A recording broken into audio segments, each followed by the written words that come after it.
Welcome back to the National Hockey Podcast. James Nichols, John Zella back with you for another edition of the show.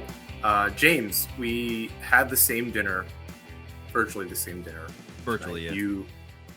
You chose the burrito bowl, where I went with the burrito.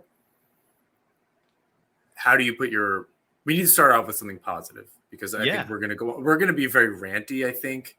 And it's going to be a lot of stuff happening. So let's start with something positive here. Yeah. Walk me through your burrito bowl. So, okay, I'm going to start with, obviously, I'm a big ground beef guy. I eat probably 3-4 pounds a week. Like, it's crazy. I love ground beef. Wow. It's part of, I meal plan. I meal prep, So, I make 3... It's more like 3.5 because of the way the packaging is from Costco. I get one a week of 3. It comes in a tri-pack, and I just prep it for the week. So it's over 7 days, but I eat 3 or 4 pounds of ground beef a week because it's part of my my meal plan. So I put the ground beef in there. I season it with your traditional clean taco seasoning ingredients. Throw a sprinkle of cheese on there. Cut up a little bit of tomato, some red onion, make a little pico de gallo, throw that in there. Cut up an avocado, throw that in there. So it's kind of almost like a makeshift guacamole, if you will. Now I will say this: my base ingredient in a burrito bowl, which is typically rice, is not rice. I go a different route. Curveball. Maybe it's the Irish in me, but I love potato. You know what? This is a different burrito. I love, obviously, potatoes in a breakfast burrito, which I also had for breakfast, which is not the burrito we're discussing right now. No, but I throw potato as my base instead of rice. I cut up half a potato, dice it up, and air fryer for 10 minutes on 400. Comes out soft but crispy on the outside. It's incredible. And then I throw a tablespoon of salsa on there, and it's just chef's kiss. Wow. Yeah, you like that? Yeah, that's I don't mean this in a bad way. That's a basic burrito. That's a basic bowl, which I love. That's a go-to, tried and true, trustworthy meal any day. That's how my mom makes it. Yeah. That's the style. So when I go home and she makes burritos or whatever, it is I love it. I know all of what you're saying right here. My life is so always on the go that this is quick and easy to prep and make, and I have it for a week, and I never get sick of it. I love it. Unfortunately, we don't have an ad for an air fryer following that. Well, that would have been a great opening line. Yeah, my life's always on the go, and my kid, and blah blah blah. I meal prep in Costco. It's interesting. So there's definitely there's the way that my mom makes it, which is very similar to what you do. I make a yellow rice. Nice. So I have that going. I love refried beans. I also kind of some other ingredients, and then I make onion. I chop up a white onion. I have corn and a pepper and some black beans. I get it going with a bunch of seasoning, and I throw the rice and the refried beans in there. Sometimes I will do lettuce and tomato. I throw some salsa on there. There's an avocado as well. Sriracha. I didn't hear you say that. I assume there's some kind of hot sauce involved. Oh yeah, Cholula is my go-to. Yes, that's my 1B. Sriracha's the 1A. That's in the fridge at all times. Yeah, their Chipotle one is fantastic. I love that one. Yeah, they make a taco seasoning, which I found very randomly at the store once. It was fantastic. Yeah, and it was the Chipotle one. Oh my god, it was so good. Oh, I'll have to invest. Yeah, I don't usually cheat with that, but I couldn't say no. I'll typically try to do my own thing. That was fantastic.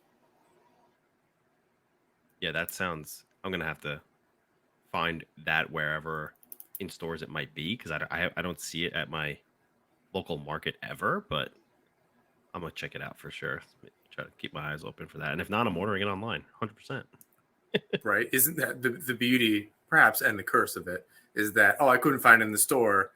You will certainly find it Oh yeah, somewhere and deliver within 16 hours, which is crazy. the internet is a gift and a curse. God, is it ever? Is it ever? As we do this thing that's completely dependent on the internet. We love you for this part. It helps. Absolutely. Because we would never be on the radio. I don't think that's for us. To the Islanders. We had a text conversation a couple days ago.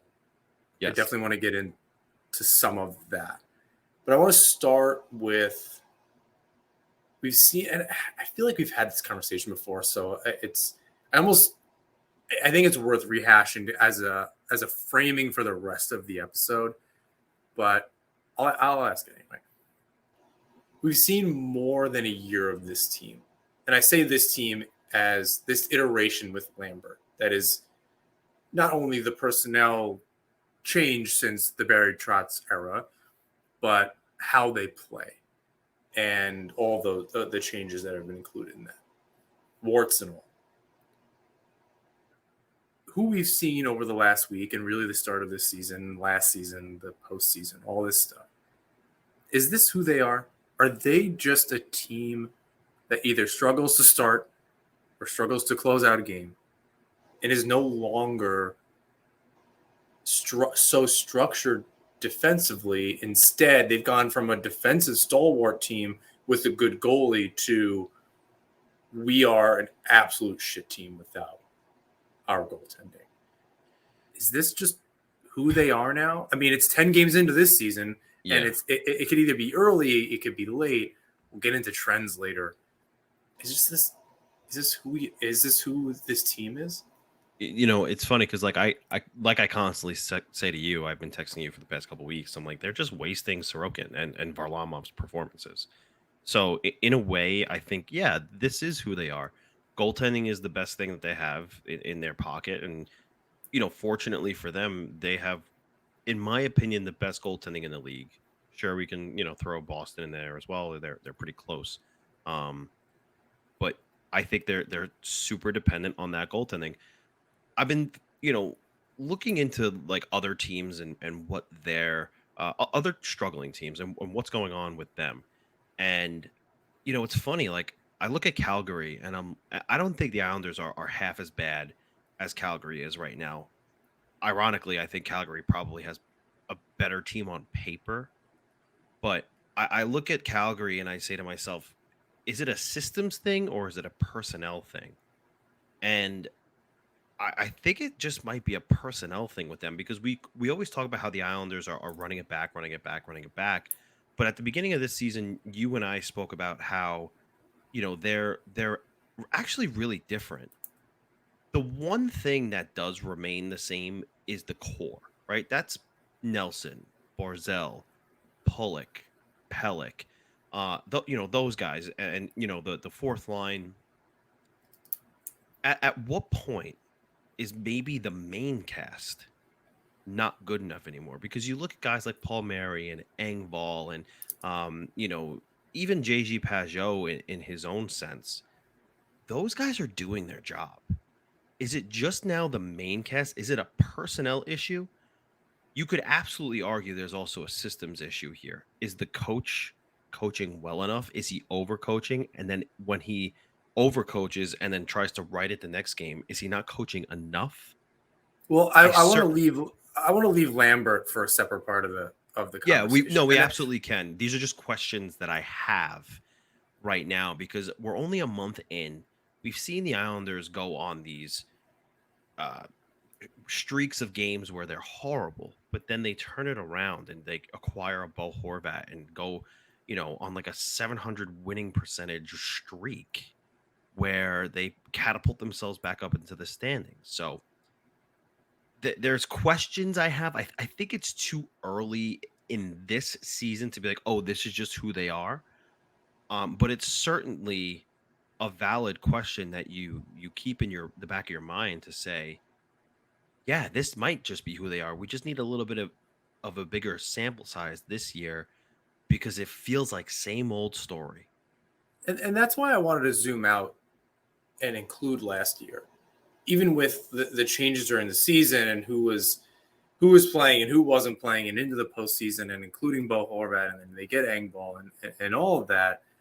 It's not really different, right? Especially Bavile leaves, Bailey, all that kind of stuff, fine. But overall, you're looking at the structure of the team, and as you said, the core of the team remains the same. So I don't know how to separate it. It's been a continuation of the frustration in watching this team. And that's where, as you said before, and in our conversation, and perhaps this is a good segue to that, part of our conversation was where Lee is going to end up ultimately if they add somebody in the top six. Maybe that somebody is I don't know, because there people are playing well on certain lines, and part of our discussion was how do you split some of those people up. So there's definitely a personnel issue, and kind of bringing it back to what you said about Calgary. There's a locker room culture, organizationally, a problem there. That goes beyond the play on the ice. That's ultimately affecting that.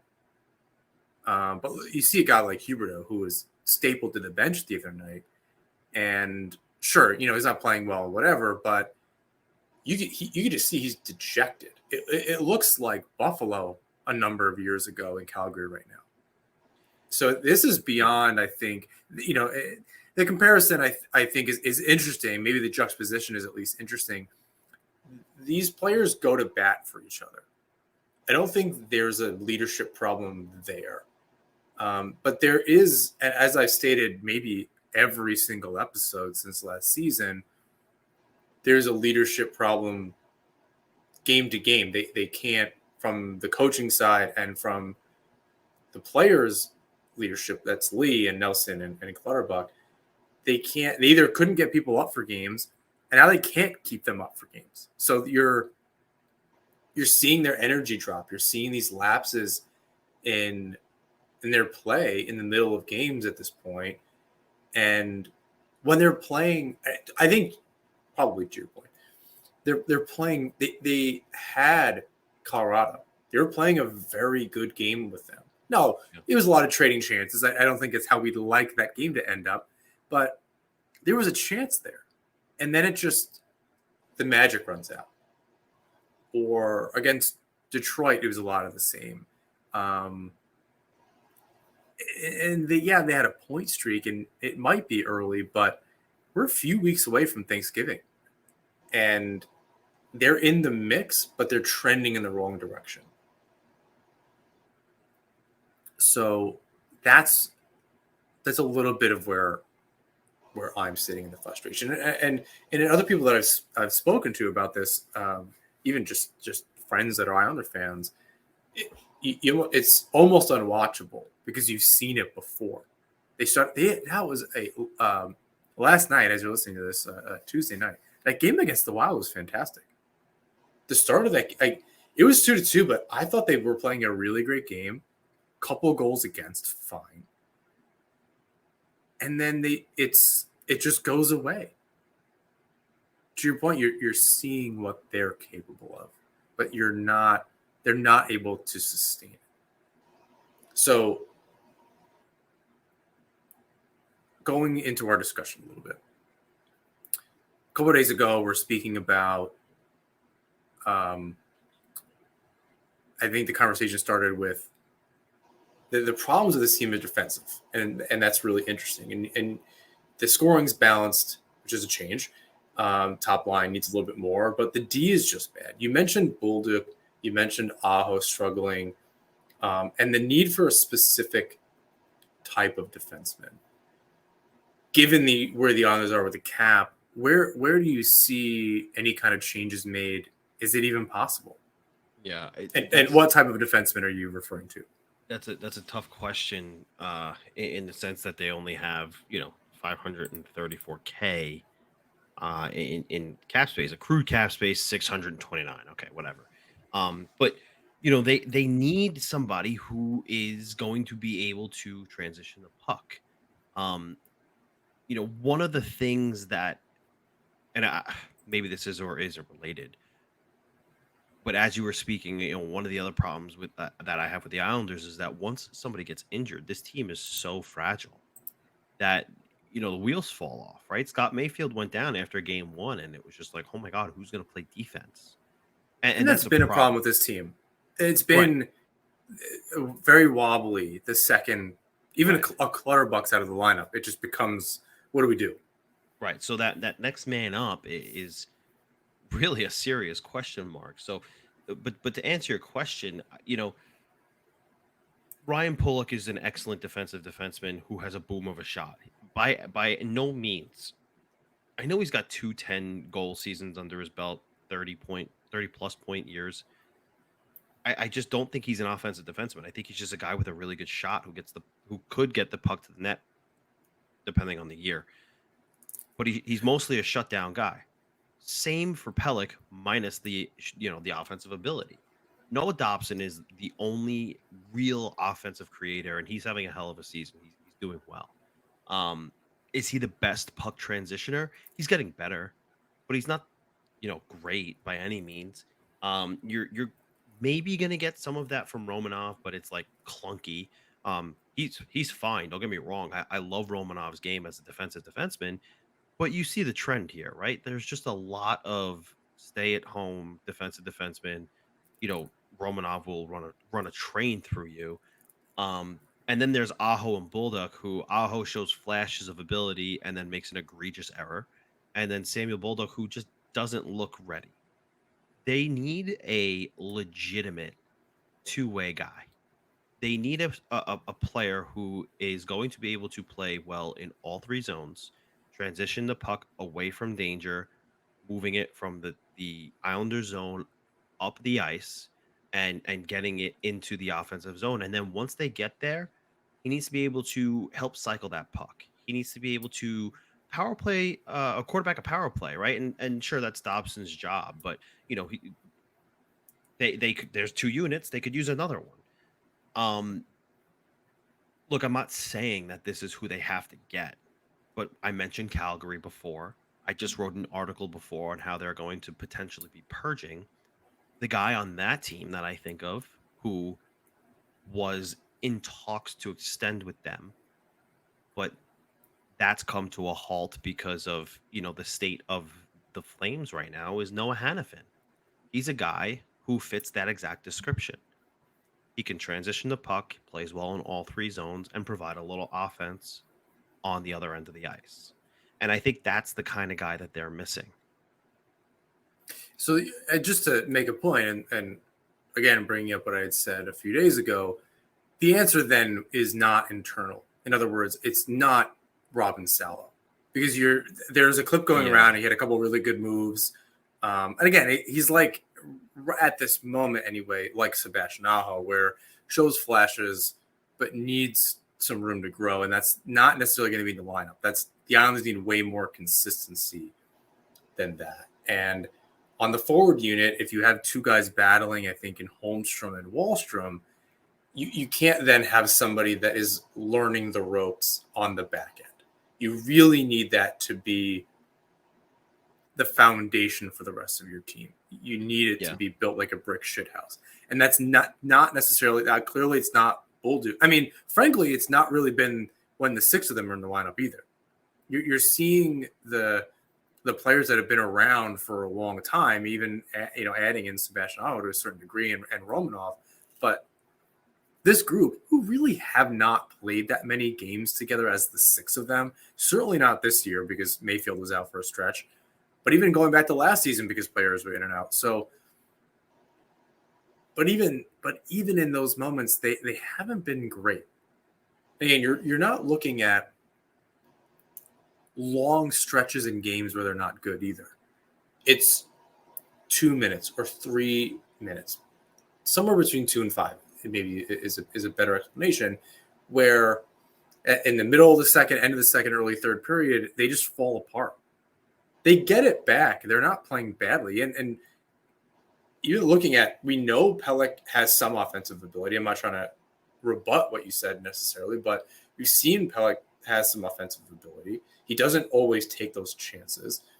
And even last night, we saw Pulak. The Islanders hammed the Wild in the zone for quite a while. And that was the first time I had seen him do any of those moves in quite some time. He was at the hash marks, the outer hash marks. He had a spinorama shot at the end of a really long period of pressure by the Islanders. He was getting in close. He was trying to kind of push the tempo and keep the pressure on the zone. And I thought that was great. You just don't see it all the time. And I frankly don't find the issue to be on the offensive side of the puck, frankly. You have someone in Dobson, as you said, having an historic year in his own right. And if he didn't already do it last season, it'd be the best season for Islanders defenseman since Mark Streit or something like that, or Roman Hammerlick going back in the last 20 years. And you can go to Berard or some of these other players in the 90s too. But that's not the side of the puck that I think has the issue. They're able to score goals for the most part. This isn't a team that's struggling. I don't know if their goals for per game is right now, unless you have that pulled up. But I suspect it's higher already than last season. If I had to guess, I think they're at a slightly better clip than that. It's on the other side. So they're scoring 2.64 goals per game, 27th in the league. Yes, great. All right, maybe not. Call me out in real time. Really appreciate that. But Sorry. it doesn't seem like that anyway. It seems like they're able to score goals. Again, they get a little bit of a running match, a sprint with the Colorado Avalanche. 7-4 is not a clean affair. Again, you score 4 goals, you expect to win that hockey game. It's the other end of the puck. It takes 3 minutes and you get 3 goals against, and it just happens over and over. I mean, I can see where you're coming from with that, just because of the fact that they win a couple weeks ago 2-0 against the Blue Jackets. A win's a win. They scored 3 goals against Detroit, although they lose 4-3. They win 3-0 against Washington. They score 3 goals against the Hurricanes, although they lose. Wow, so it does seem like more often than not they're scoring 3. Sometimes 4 against the Avalanche, 4 against the Devils. It seems like they're scoring in bunches, but when they're not scoring, they're really not scoring. Yeah, and they're playing. They seem maybe even a little more malleable in their offense. When I'm not sure, because they're getting shutouts. So they have 2 or 3 in the season already, which is outrageous. Yeah.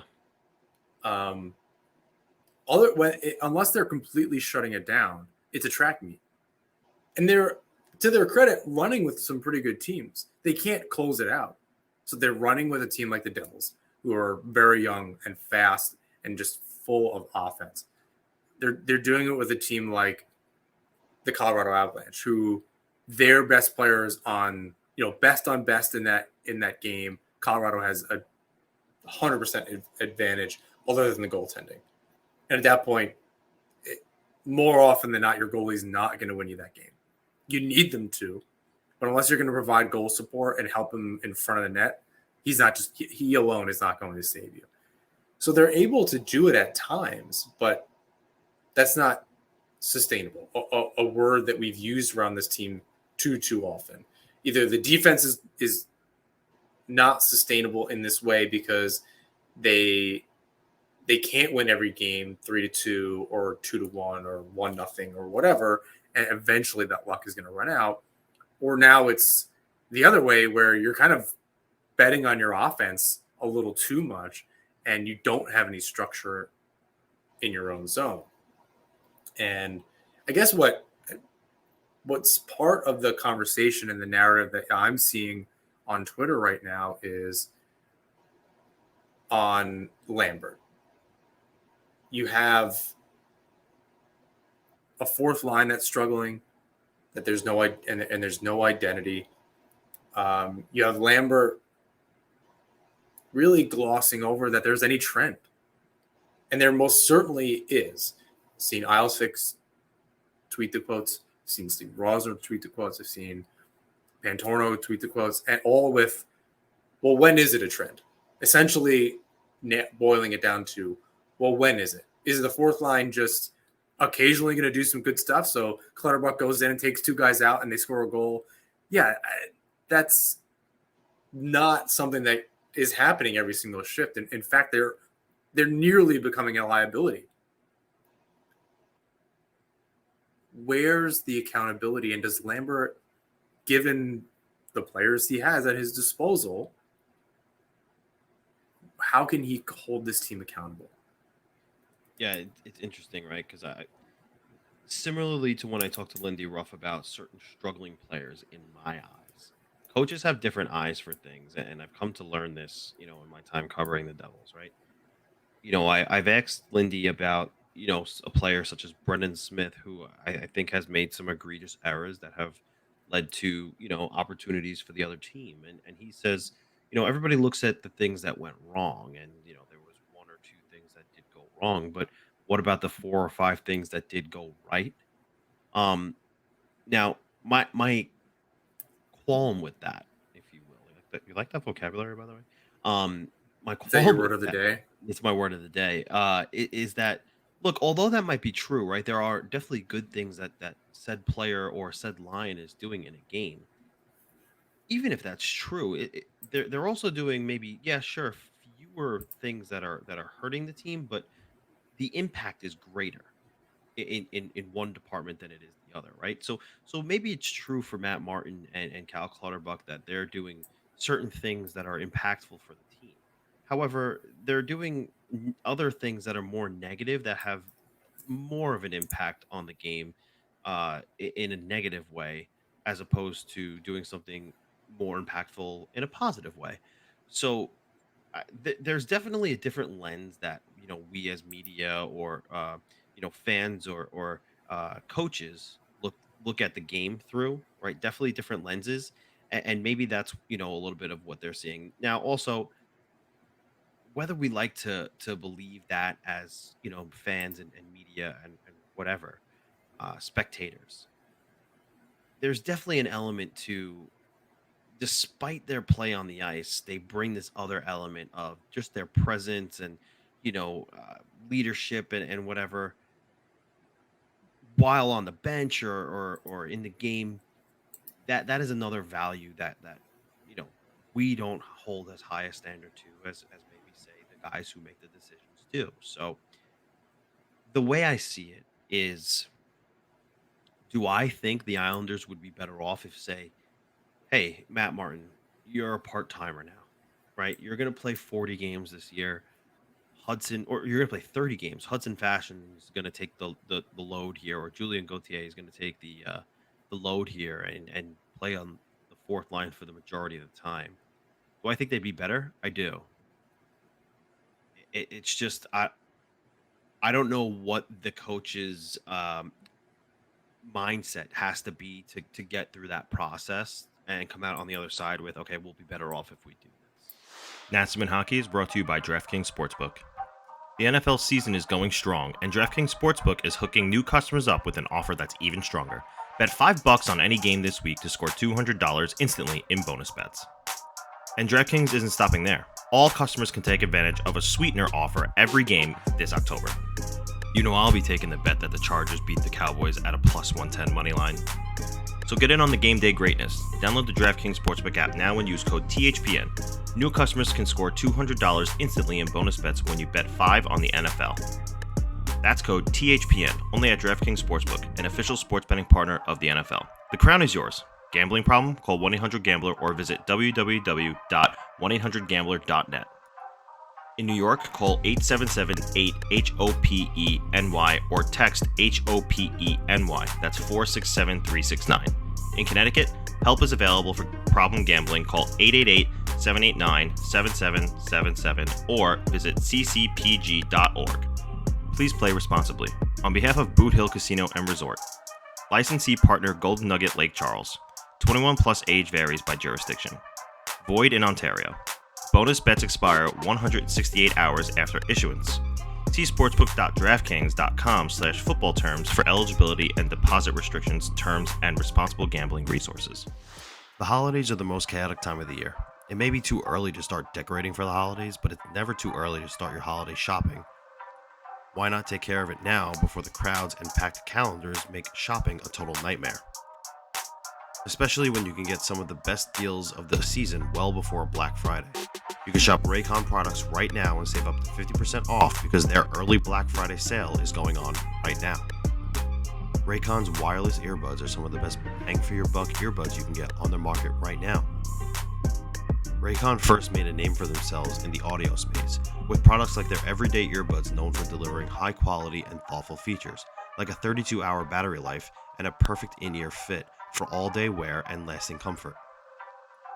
And in this past year, they expanded their entire business with the introduction of Raycon Home and Raycon Power Tech. Their 5-star reviewed Magic 180 cable allows you to charge iOS, micro USB, and Type-C devices 8 times faster with 100-watt power delivery. Raycon is known for delivering high-quality audio and thoughtful features at half the price of other premium tech brands. It's no wonder their products have racked up tens of thousands of 5-star reviews. To get everyone in the holiday shopping spirit a bit early, Raycon is currently offering 20% off everything on their site with select products up to 50% off. So beat the crowds and save now. Trust me, you do not want to miss out on Raycon's early Black Friday sale. Hurry now to buyraycon.com/THPN to get 20 to 50% off site-wide. That's buyraycon.com/THPN to score up to 50% off Raycon products. buyraycon.com/THPN. I think there is a little bit of a fear of losing some tangibles that, are outside of just on ice play in those players. I think there is a fear of losing that, but at some point, I do think that these things need to happen. I think there needs to be that change. If he's not capable of making that hard decision, right? He's very quick to pull the trigger in game. And at times when they're winning, and I don't know if there's a correlation between they're up, he makes a change, and then they lose the game, versus when they're, again, and I've seen this posted, where when they're down, he's not making any changes. When they need to get back into the game, then he goes back to what originally wasn't working or what he thought wasn't working. So I think you alluded to this earlier, he's just making a lot of changes, and it seems like it's rearranging deck chairs rather than trying to put out the best roster every night that he can. And you got to sit down with these players and just have the conversation. It's going to suck.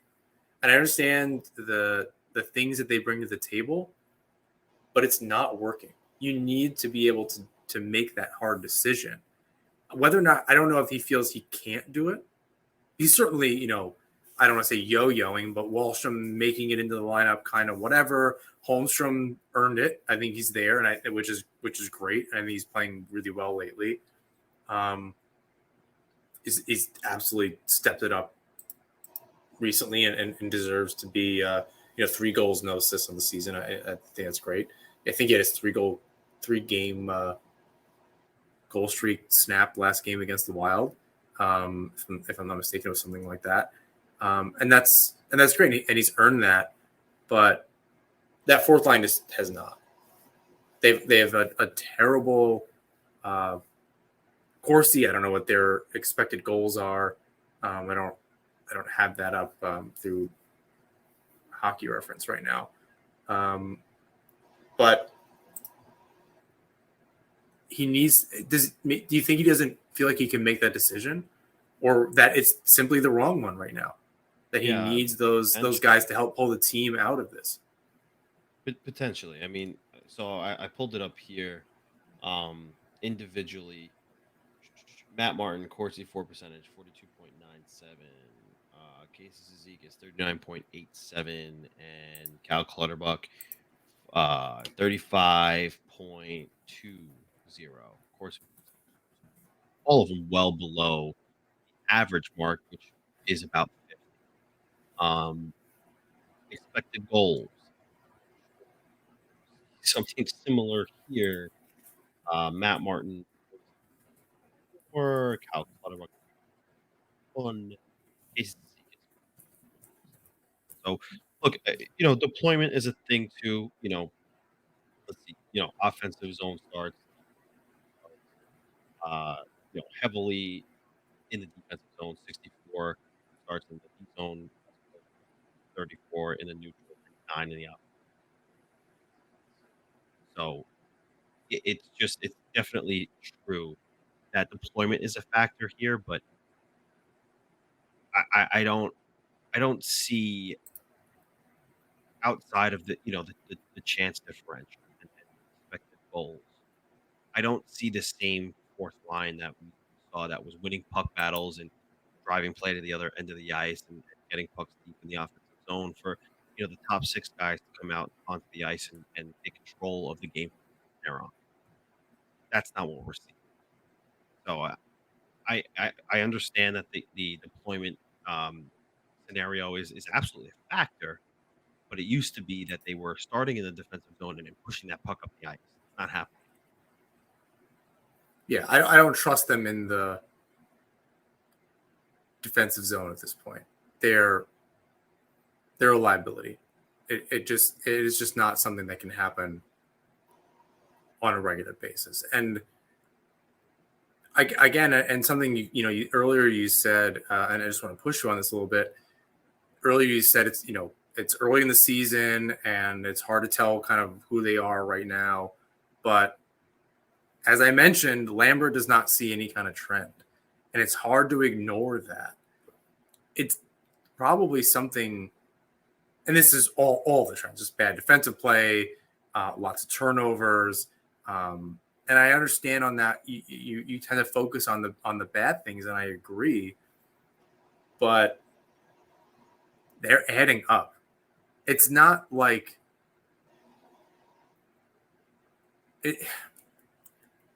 it's not like they're losing some of these games. You're like, that was a good game. That Wild game was maybe the first time this season they lost, and I went, they really played well. They really had a lapse, and that sucked. It was very, very quick. All of a sudden, it was 4-2. But for the most part, they played really well. I thought they were all over the ice. I thought it was pretty good outside of 3 minutes. In a reversal of when they beat the Hurricanes in that one game where they were probably absolute shit for the most part. And they had a huge goal explosion in a 4 or 5 minute period, and they went back. They became a pumpkin again, but they just held on to win. You're seeing the opposite. They're able to start and get some goals, and they're playing well in most games. But that game was actually a little bit different. So maybe it is a different trend. They still blew it in the third period and gave the game up in a 2-2 close game, and they did it in a terrible way. But maybe that's the start of it not being a trend anymore. I just don't know how you can deny that at this point. How many games have they played? 11. It's really hard to, even though they're getting points, I don't know how you deny that as the coach. Right. And I wonder how short his leash is. Where is Lou all of a sudden? Is he going to make it? Do you think he wants to make a change? How long do you think he lets this go? I think the problem is he believes in this group. So and the coach. So I don't know how to process that. What do you think? Do you think it's a short leash or whatever?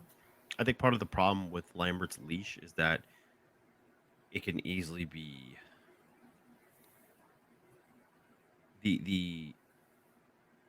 his ability as a winning coach is masked by his goaltending. That's what I think. If he's pulling out wins or if the Islanders are pulling out wins, nobody's asking how. They're just asking how many.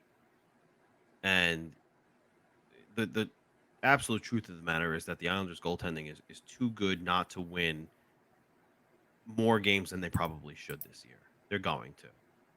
And I think that's ultimately what is holding, this team back from coming to a real actualization that there needs to be some sort of change. Because, look, they're not that far out of the standings, right? Like, they're a point out of, and realistically, they're tied with the Panthers with 13 points, but 3 overtime points versus 6 wins for the Panthers is what's putting them in the second wild card spot, but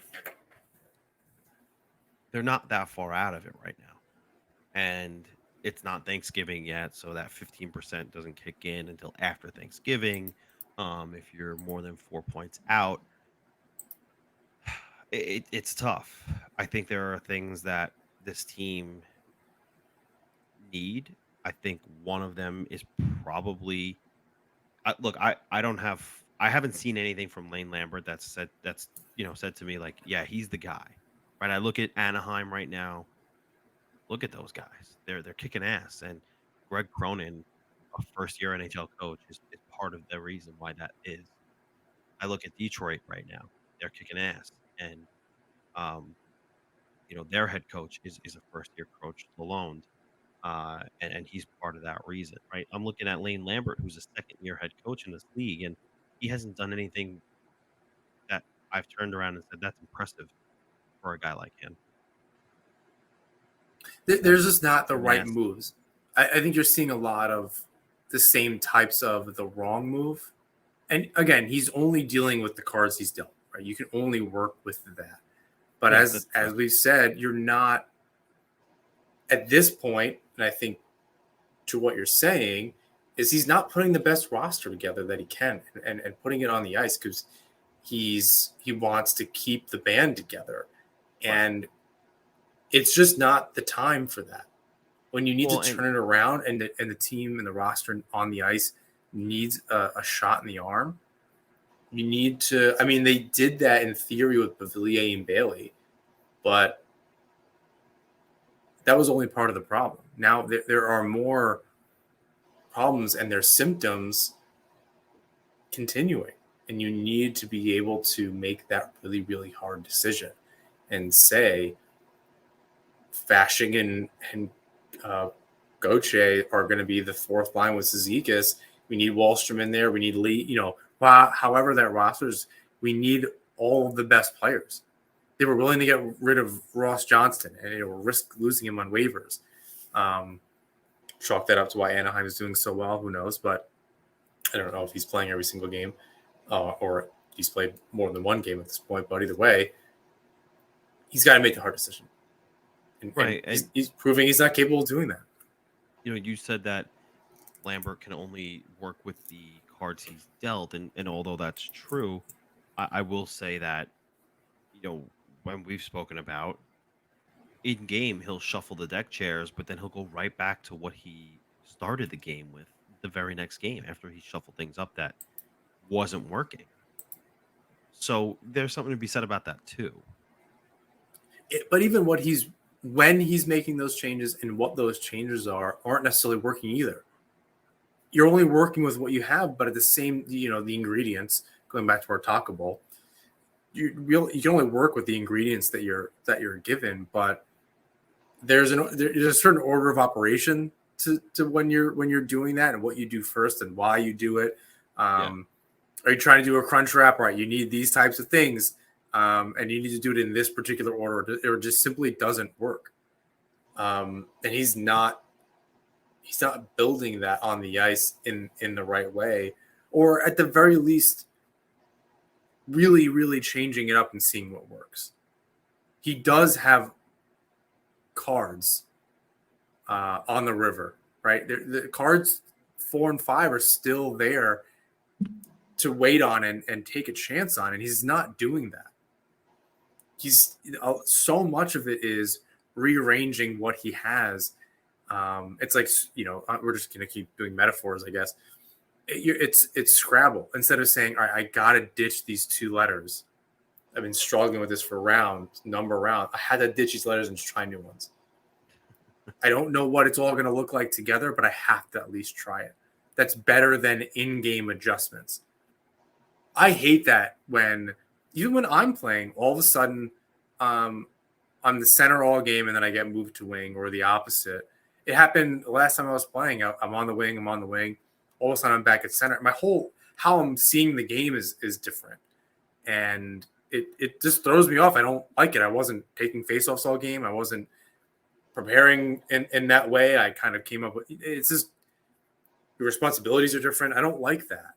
And so when you're in the NHL, a lot of these guys, they need that consistency. We've heard Barzal say that. And we've seen with success what's happening, Fashing and Holmstrom starting to gel a little bit. That second line, really gelling when Horvat and Barzal are in the lineup, which seems to be a fucking curse at this point.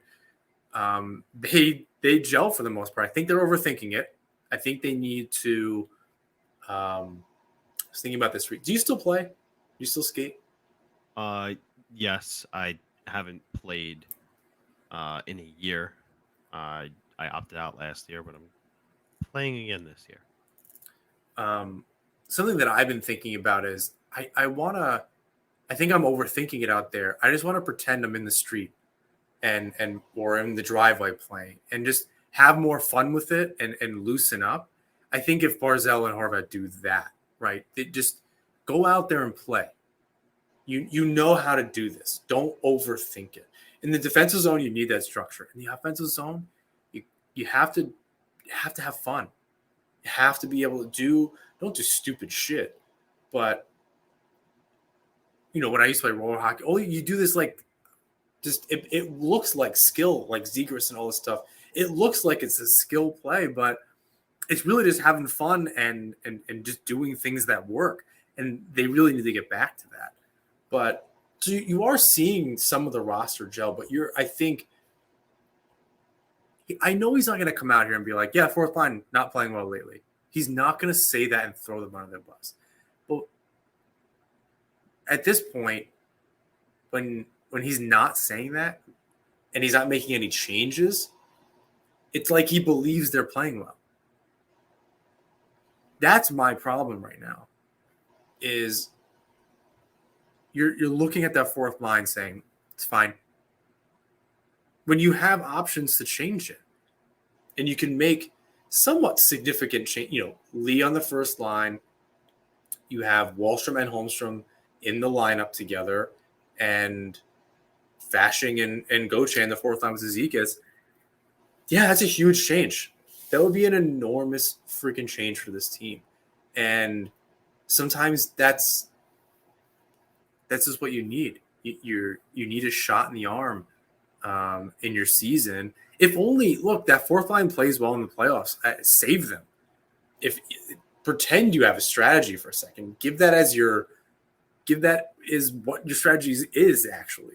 Lie to us, fine. We'll live with that.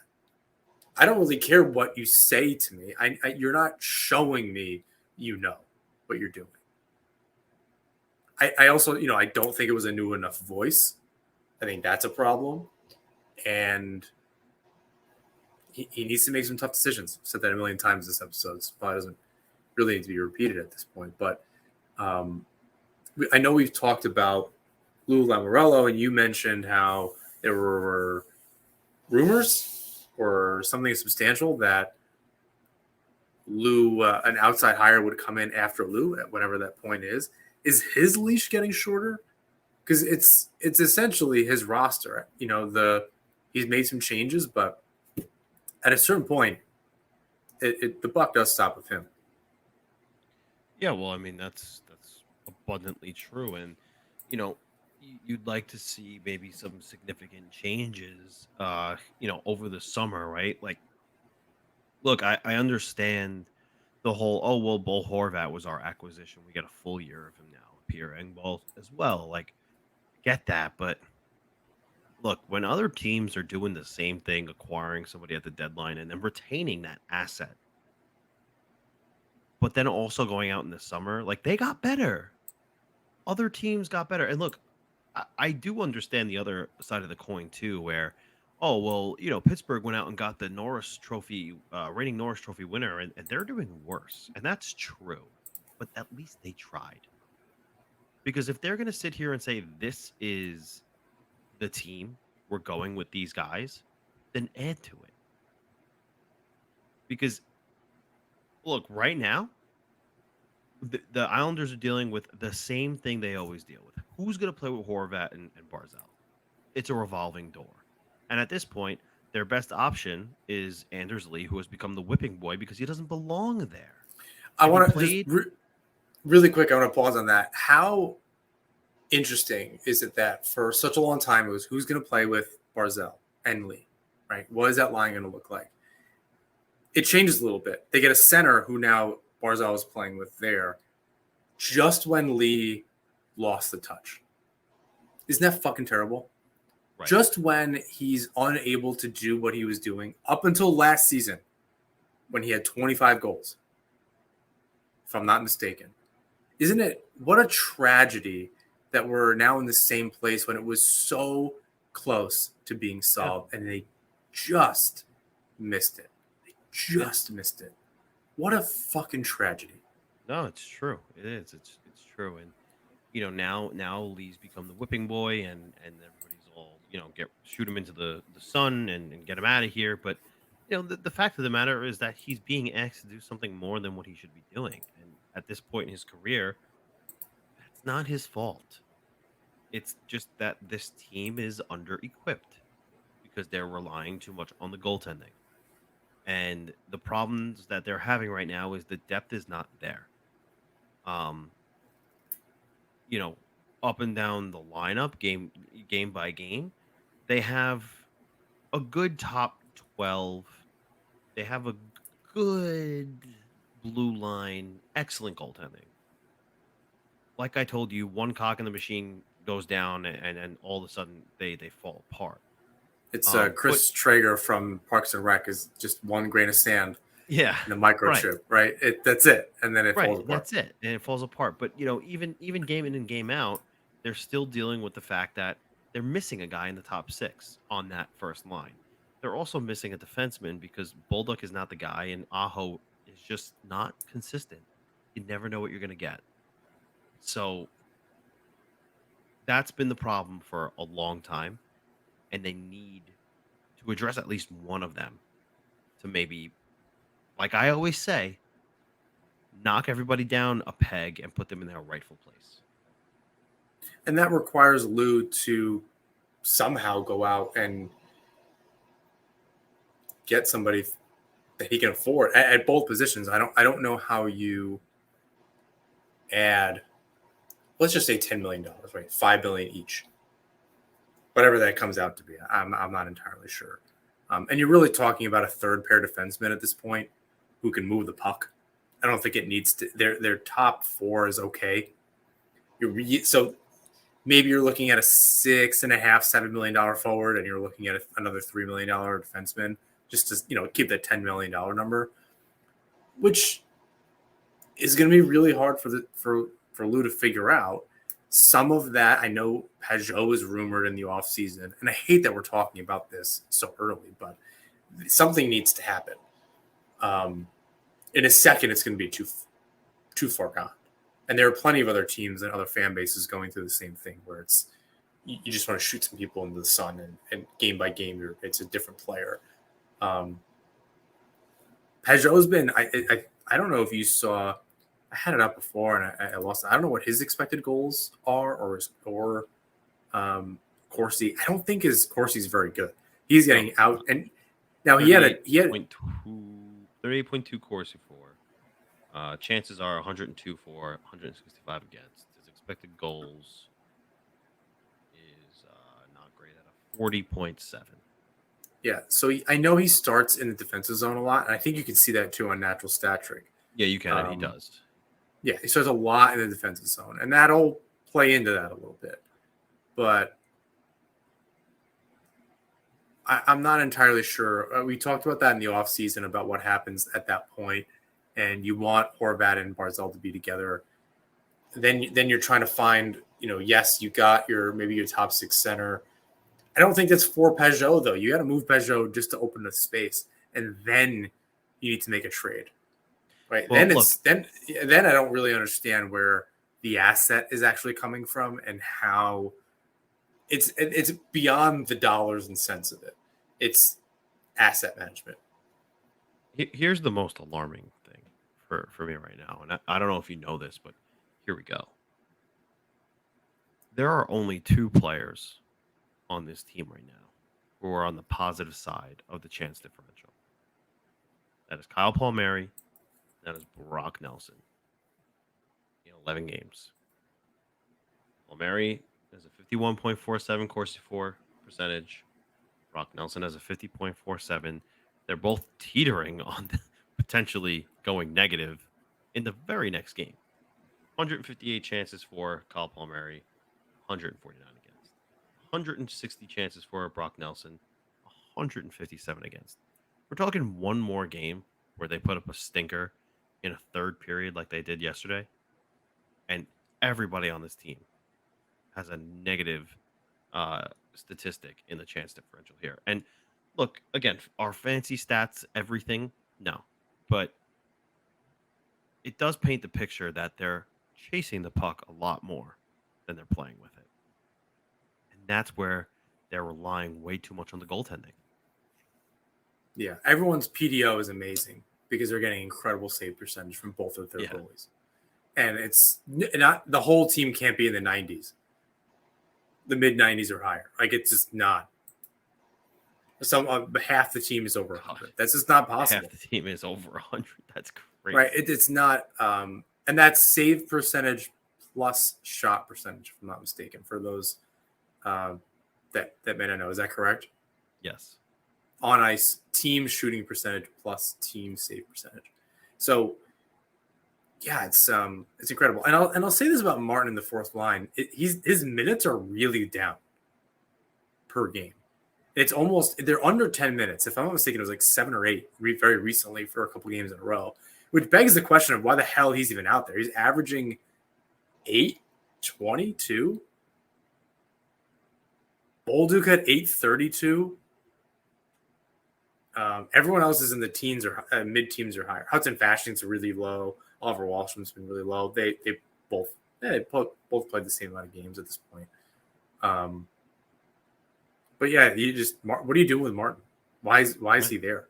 When you're playing Toronto and it's Ryan Reeves, yeah, man, it's really gonna suck. That's very 90s that you know that you're gonna go in and go fight him if something happens. That sucks.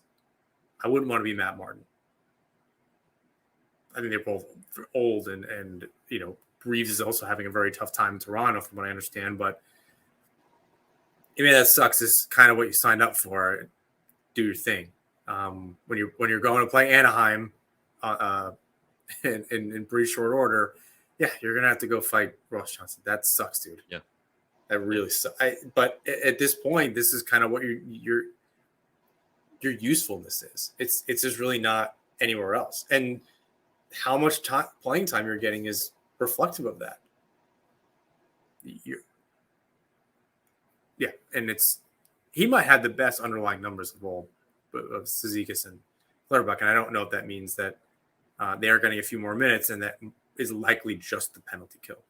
That is because they've been horrid this season on the penalty kill, and they're taking a ton of penalties on top of that. Most of the statistics that we've been talking about, well, not most, all the statistics we've been talking about in regards to chance differential and expected goals is all 5-on-5. Right, but that's fair. So his 5-on-5 numbers are okay actually, in comparison to Clutterbuck and Cizikas for some reason, but maybe just had a couple good extra chances. You know, when you filter, obviously when you filter it to all, that incorporates penalty kill and power play, it's vastly different. You know, Palmieri's got a 76 Corsi 4 percentage, Brock Nelson's at 71, Anders Lee's even at 64. Most of the team is above 50. So special teams are doing well. However, the majority of the game is played at even strength. And therein lies your problem. Yeah. Yeah. And so I just kind of go back to Lamoriello. We kind of got off track there for a second. Something you mentioned, and we didn't really get into it in our texts. You mentioned that the Islanders need their Kyle Dubas. And I did not 100% understand. So I want you to explain to me and all of our listeners what you mean by that. Yeah, well, you know, the thing is, and I alluded to this before, they identified that when Kyle Dubas came in to Pittsburgh, and this is the same for even when he was with Toronto. They identified who their team was, right? We're going with these guys, but they need help. And what did the first thing Kyle Dubas did, among other things, was focus on, I need to make an impact here this summer for this team to show them we have a chance to build on who we are, despite Crosby, Malkin, and Letang being older now. This is the team. He goes out and gets the reigning Norris Trophy with it. So he makes an impact, right? And he has to get creative to do it. He can't do it just straight up. Hey, here's a trade 1-for-1. No. Erik Karlsson made $11.5 million per year for the next 4 years in San Jose. He needed to get other teams in on this. He needed to, convince another team why this is going to benefit them, and he pulled it off. Right now, say what you will about how it's working out. I get that. Right, the other side of the coin is that they're not playing well right now. Regardless, he tried. He tried, and he got a big name. And look, if you filter, you know, just for a second, if you filter natural stat trick to Pittsburgh at 5-on-5, real quick, you'll see that Erik Karlsson, yeah, playing well, right? Positive chance differential, positive expected goals. Like he's playing well. Individually, he's a good player.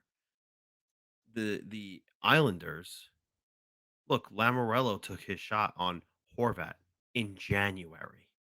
We're about to hit the 1 year mark of owning Bo Horvat. He took a chance on Pierre Engvall in February. A little further, but we're approaching the 1 year mark of owning Pierre Engvall. Over the summer, he only brought back his own. He didn't add to this team. Now, sample size for Kyle Dubas in Toronto, he brought in guys like Sam Lafferty and other pieces that were, positive impacts. And although, look, did it work out in Toronto? No. Right? There's a reason he moved on. But the point here is that he tried and he got creative to do so. Lamoriello doesn't take these chances. We're dealing with the same issue that Barzell and Horvat need a winger, right? How many years in a row, dating back to before the bubble, have we been talking about when are we going to have a complete first line? It's been a long time. Maybe that happens at this trade deadline, but it shouldn't have taken. What are we on? 6 seasons of Lou Lamoriello now? Shouldn't take 6 seasons to complete a first line. Yeah, there's a lot of belief in the players that they have, and you want to hear that to a degree, but there was a time when they really deserved that, and then they passed it. That the last season of Trotz, it was a huge letdown, and that was a time to add to that roster when Lee was really going. The defensive structure was really there. You have someone like Trotz behind the bench, and a lot of it was wasted. That was right. One of Sorokin's first full seasons. And that was 2 or 3 years ago now. Forget about the runs. This is right after that. There was a time when you could have capitalized on taking that step. And they didn't just not take a step. They took one backwards. They missed the playoffs. And then really they're just embarrassed last year in that series with Carolina. During the season, they didn't even back in. They fell down the stairs into the playoffs. And then looked like they just continued to do that into the playoffs and it looked like shit. So there needs to be a balance because Kyle Dubas in Toronto, they're always a cap team. And he tried to do right by a lot of those players, and that bit him in the ass because they had a lot of good players just go cycle in and out where they've been really successful other places in the NHL, and they just couldn't afford them because they're paying these guys too much money. That's almost the same problem he has in Pittsburgh. And what he did was just add to it. They had Letang, Malkin, Crosby, and he said, make it 4, adds Carlson, and now he's got to work with the rest of the roster. And I don't know how much money they ultimately have to kind of figure things out. So he brought that same problem. I understand Carlson and who he is and all that, and he's playing really well. But as a team, they're not playing well. There's nothing else in the rest of the roster. He's depending too heavily. And I don't think either of us are suggesting that that's what the Islanders should do, is have such a big, expensive first line that you can't do anything else. And that's not nearly the problem. It's actually the other way around, is that guys like Pajot are making too much money. Maybe Palmieri is making a little bit too much money. At this point, Lee is making too much money. And there's your first line player. There's your $6 or $7 million. Sure. Where everyone, I'm not saying they can't be on the roster. Palmieri has been great on that second line. I think that's awesome. But taking a haircut of maybe $1.5 million, Lee taking maybe a $2 million haircut, maybe $2.5 million, and Pajot is just as valuable as Cizikas in so much as it should be around $2.5, $3 million. So there's your $6, maybe $7 million for that you would have for a first line player on top, or maybe a really good forward that could mix well with the first line, and you can afford a defenseman too. And they just don't have it. They've kind of locked themselves up like a lot of GMs have, but they need to. At some point, it's going to become unwatchable. I think that's the problem. There was a time when I just wasn't I just didn't watch the Islanders. This years and years ago, 2010, 11, whatever. What are you watching? You're just there to watch Tavares, really. And at that point, just watch the highlights. It was unwatchable for a good chunk of time. And I'm happy I kind of came back. They made the playoffs in 2013, and kind of during that lockout short season. And then, they kind of like fumbled their way through, but they were at least a little interesting to watch. But there was a huge period of time where it was garbage. And they're teetering on that. I think I saw Dan from Lighthouse post something similar, where he's like, I'm getting flashbacks from a long time ago, and I think he was even referencing before the late early 2000s and 2010s. I think he was referencing earlier than that, but even still, we're just getting these flashbacks of this a terrible team, and it's after a year of it where you think, all right, there's something, they're in the mix. I don't believe it now. That the magic is kind of wasting away on me. The runs are too long ago. Lambert is that magic, and crossing your fingers that he's something new. It's just not working. It's just not working anymore. One other thing I'll say is, it just happened today, right? Teams are, such as the Wild, not afraid to address a need early. And Bill Guerin identified, okay, penalty killing is an issue for us here in Minnesota. What does he do? Small yet effective move, acquiring Zach Bogosian from the Tampa Bay Lightning. Look, teams aren't afraid to pull the trigger early in the season. We're a month in, right? And I understand, it's early, things could change. As quick as they could change, it could also just as quickly fall apart. And you don't want to let it happen like it did last year, where, look, he pulled the trigger in January, but it was looking pretty meek for a while. And you don't know if you're going to have that same lightning in a bottle after you, make that acquisition in January or February before it's too late. So,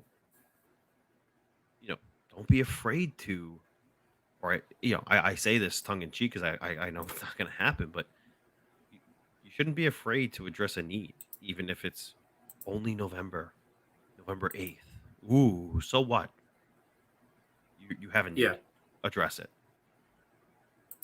Yeah, as Barzell said before we move on and close up the show here, as Barzell said earlier this year in calendar year, I believe at the end of last season, it'd be nice to be comfortable going into the playoffs and not having to scratch and claw to make it in to the dance. And their opportunity is kind of slipping away where very soon, they're going to need to start doing that instead of losing out on 6 or 3 points already in overtime losses, which is crazy to me that this team with Noah Dobson, Brock Nelson, Matthew Barzell are not good in OT. That boggles my mind. I cannot. They should be undefeated in overtime at 3-on-3. I don't understand what's happening out there. Even guys like Fashing and Suzy, like they have speed. They have players that know. How on earth is this happening that they're not able to put it together? It is. Even Pellick, he's a great skater.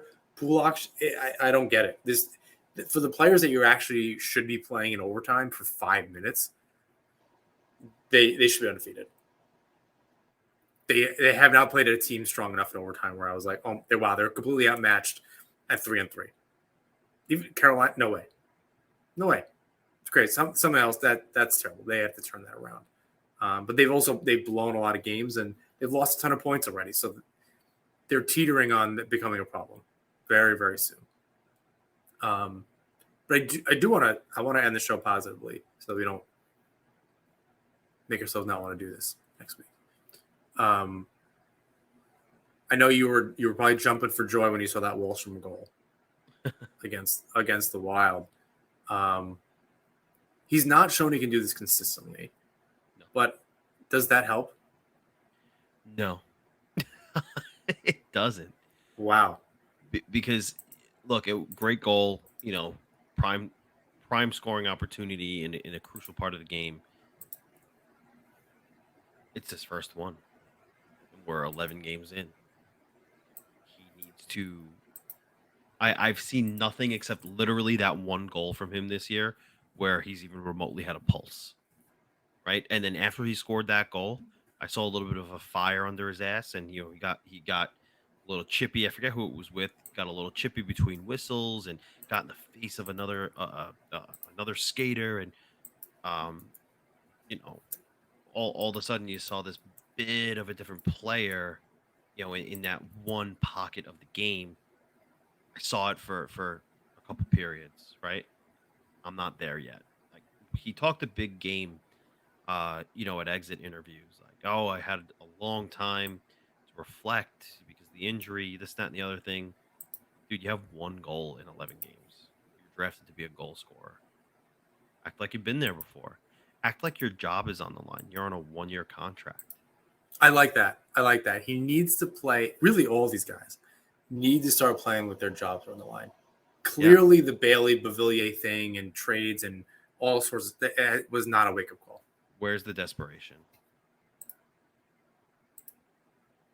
No, that is an incredible point.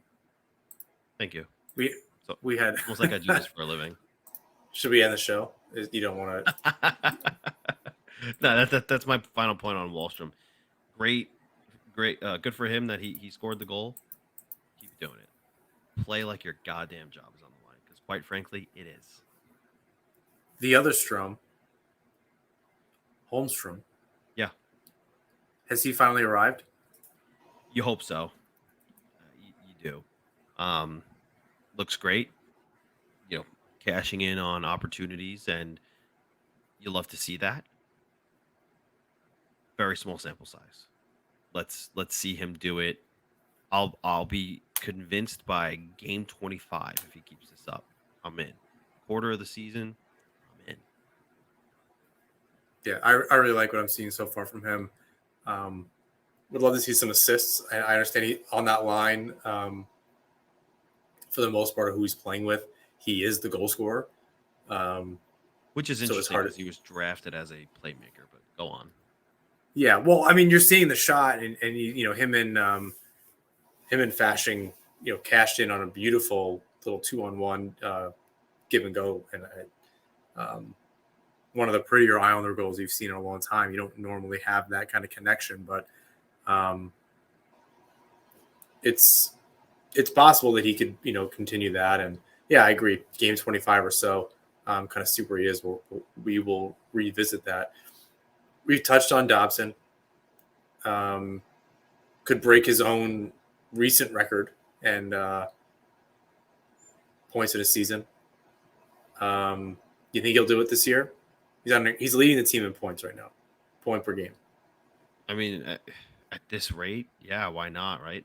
I see the other thing on the like opposite of Walsh. And it's funny because they were same draft, one pick apart from each other. Sample size is there, right? First year as a rookie, or his first year full time, 50-point season, and everybody was like, "No, Dobbs, next elite defenseman on the island." Great. Last year, everybody's ragging the guy, saying, send him to the freaking moon." Still had 51 points. This year, continuing that upward trajectory offensively, but also playing well in the other two zones, which is encouraging. So I'm very much buying on Noah Dobson. I do enjoy. You're cutting out a little bit there at the end, but I think in his own zone, I don't know that he's playing very well. Yeah, I am seeing him running around a little bit, getting beat, and I think the Islanders as a whole defensively are not playing very well. He's relying a little too much on, I believe he's playing with Pellick, if I'm not mistaken. Yeah, And it's changed a little bit. It's changing here and there, but he's depending a little too much on the other player. I believe it's Pulak and Romanov, if I'm not mistaken. So I think it is Pellick. I think he's depending a little bit too much on Pellick. Easy for me to say.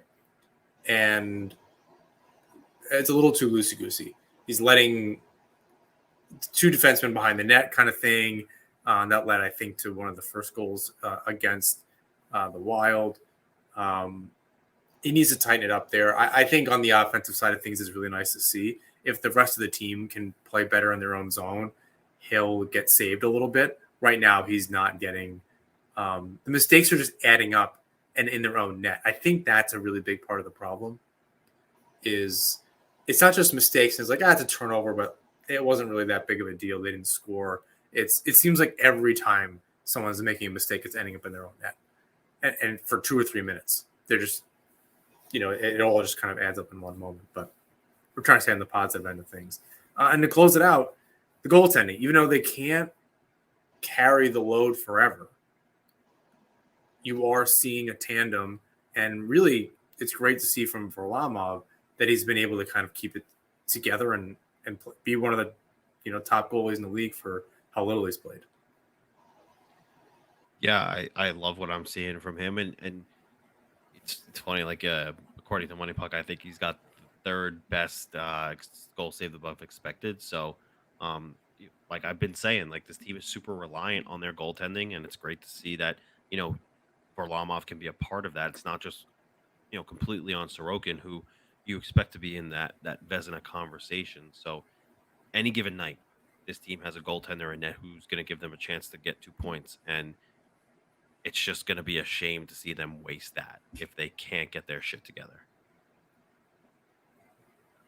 100%. I'm reading Joe Pantorno's article, and so there's a -8 goal differential in the third period and overtime, an overarching tendency to yield in bunches, a far cry from a team that is just a few seasons ago with much of the same roster made multi-goal leads a lock for 2 points every night. If that doesn't just sum up the show for us, I don't know what does. I think that's the problem. And he went, right prior to that, he said the Islanders gave up 3 goals in almost 4 minutes in the third period against the Red Wings. In 3 minutes, they gave up 2 goals against the Hurricanes. And they gave up 2 goals in 42 seconds against the Wild. Those are good teams, first of all. So the fact that they built the lead against them is great. something's going on. The same way they couldn't get focused to start games, I think, is the same problem now. And as you said earlier, I think time's really running out. The goalies are eventually going to get tired. They're getting a ton of shots a game. It's got to be in the mid-30s by now. I know it was for Sorokin over that 3 or 4 game stretch. They're going to get deflated. They can't carry the team forever. So obviously it's important for a lot of reasons that they get their shit together, but the schedule doesn't get easier from here. They play Boston on Thursday. The day you're likely hearing this, that they're playing Boston. And that's an important test. I think after those other games, if you had won them, this is maybe a schedule loss where you're like, okay, this is a really good team. We'll see what happens. They've kind of put them in the bank, and we'll see what they got against Boston. It's really a win-win. They can go out there and have a good effort and lose, and that's great. Or they can win, and that's great. But now they have to win the game. Like, they need the points at this juncture. And it's also a test of, can they even hang against good teams? They're proving they can't. They're proving they can't hold it together. Colorado, the Red Wings, the Hurricanes, the Wild, whatever, the Devils. But there's an opportunity to show that maybe they can show up and build some momentum on that. It's just not going to get easier from here, especially if they start chasing this season. Well, I'll tell you right now, their next 3 of 5 games, they can easily walk away with 6 points, and you're happy with that. Tough matchup against the Bruins, obviously. Capitals, you should be able to take 2 points. Oilers, 2-8-1, battling with the Sharks for the league's worst team right now. Should be able to get 2 points. Vancouver's hot. Might not be easy, but they're also, in my opinion, at some point going to slow down. Potential to at least walk away with a point there, potentially. And then they have the Kraken, who are, right now, they're trying to figure out, which way is up. So, Calgary in that game 6, Flyers in game 7, Ottawa game 8, Flyers again. They have a pretty decent schedule through the end of November in which they could bank a lot of points here. I think that my only issue with it is now they have to win those games, and it's not like, you're on the road and this and a West Coast swing and they lost a point here and there. It's whatever. It's now they really need to capitalize, and even though it's I think a good schedule for them, it's not easy. No, I agree. Hopefully leading into Thanksgiving, they can turn things around. It's significant amount of time where we could be heading into December and be trying to figure out what's happening at the trade deadline because they're going to try to ditch players instead of trying to get the team to be better. If that's even an option, Lambert hasn't really been able to do that. But